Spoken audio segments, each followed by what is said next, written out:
The world is full of relationships. No, not just that kind. When temperatures drop, sales of heated blankets go up. Farmers use more fertilizer, and some types of crops grow faster.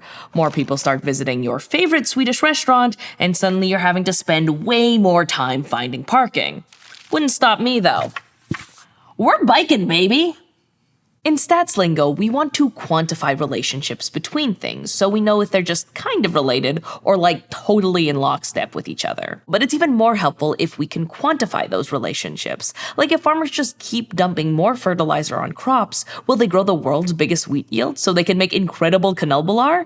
What about other factors like water and sunshine? Hi, I'm Sabrina Cruz, and this is Study Hall, Real World Statistics.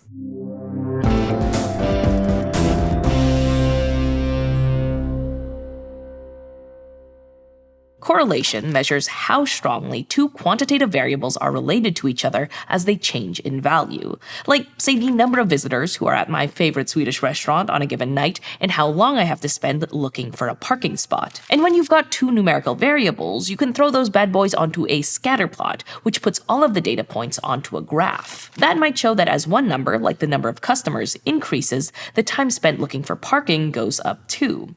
When both variables increase together, we call it a positive correlation. And if you're thinking positive implies the existence of negative, much like hot implies the existence of cold, well, yes. For instance, we might throw the data for the average temperature on a given week and sales of delicious wintertime glögg onto a similar plot.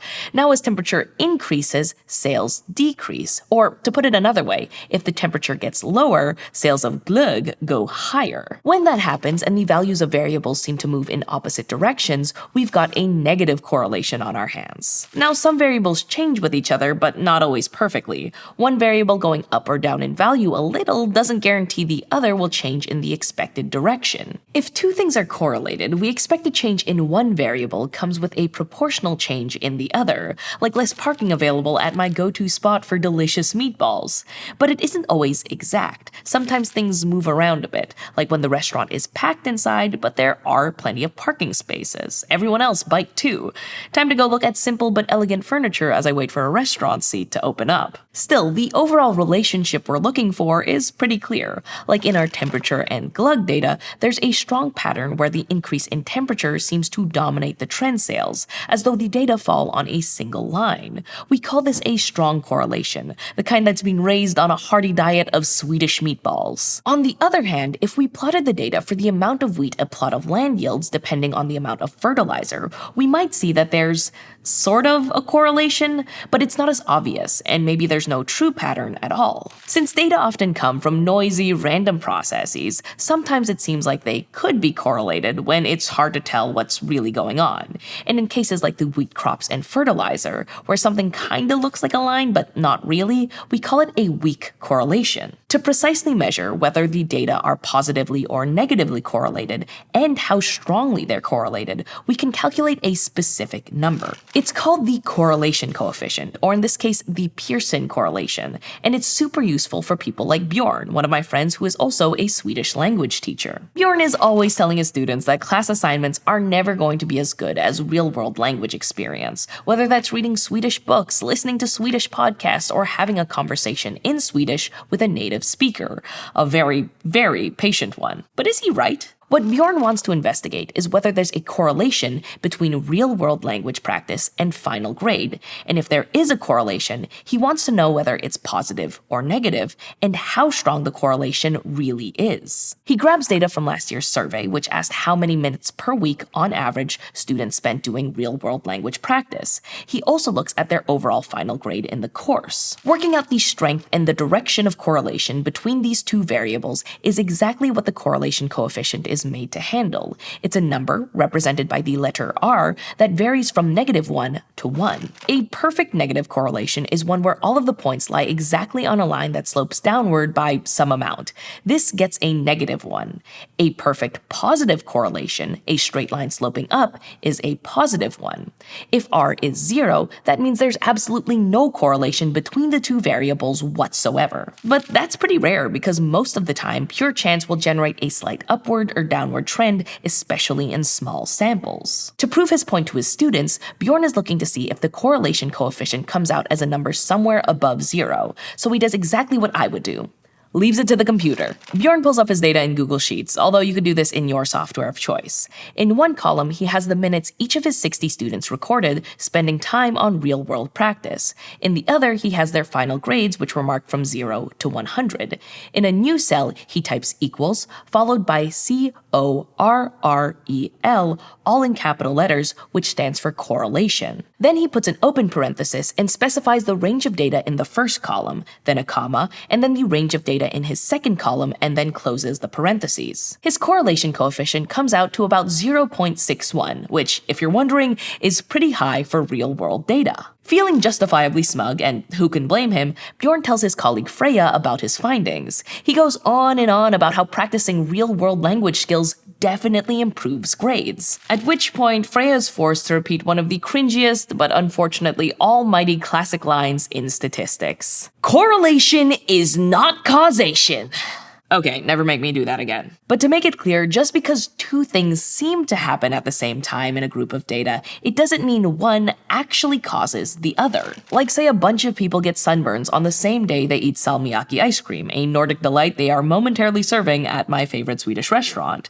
And then they boycott the restaurant because it causes sunburn. But eating salmiakki ice cream doesn't necessarily cause sunburn, or I'd be doomed. All this post-ice cream sunburn frenzy means is that there's another variable, which is how sunny it is on a given day, that actually influences both the amount of ice cream people eat and the proportion of people getting sunburned. When we're only looking at the data for two variables, we have to remember hidden factors like these. So, to be clear, the correlation coefficient that led Bjorn astray only tells you how closely the two variables in a set of data fall onto a straight line in the upwards or downward sloping direction. That could well be because there's an underlying relationship that really does look like a straight line, which we call linear. We'll learn more about linear relationships and how we use them to predict exact values for new data in our episodes on regression. But whether one variable is actually causing another thing to change is something that depends on a whole load of other factors, like how the data were collected and what we know about the overall situation. In the case of Bjorn's students, maybe those who have more time to commit to real-world Swedish practice are generally more confident,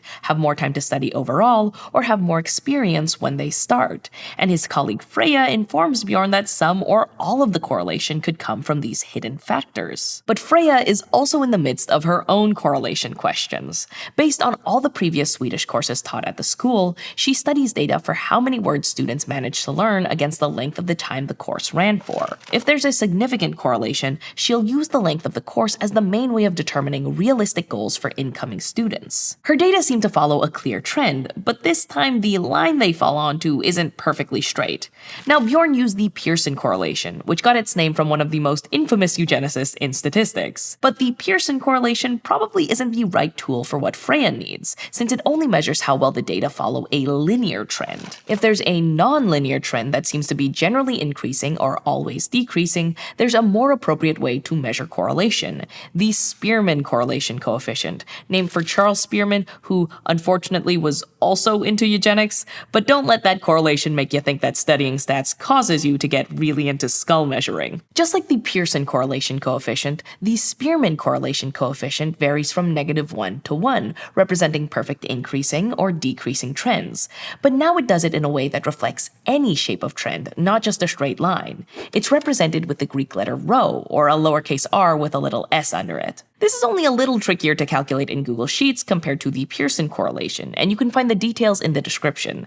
In Freya's case, the Spearman correlation coefficient comes out to 0.98, an incredibly high correlation. Now, all of the same shortcomings about interpreting correlation apply here. While this number hints at causation, without running lots of real-world experiments, Freya can't say for certain that the length of the course is directly responsible for how many words students learn. But how plausible this sounds, and how consistent it is with all the existing research on how students acquire knowledge, emboldens Freya. She feels like she can get a good sense of the number of words students learn based on this correlation, especially since she can't think of that many hidden variables that might correlate with length of time in the same way. Now, it's fair to wonder why anyone would use the Pearson correlation if the Spearman correlation allows for all kinds of positive and negative relationships outside of the strictly linear kind. But Pearson is more straightforward to interpret when we suspect that the true relationship really should be a straight line. And we also get a handy interpretation by squaring the Pearson correlation, called the coefficient of determination, or just r square. This number tells us how much of the overall change in one variable can be predicted based on the data from another variable.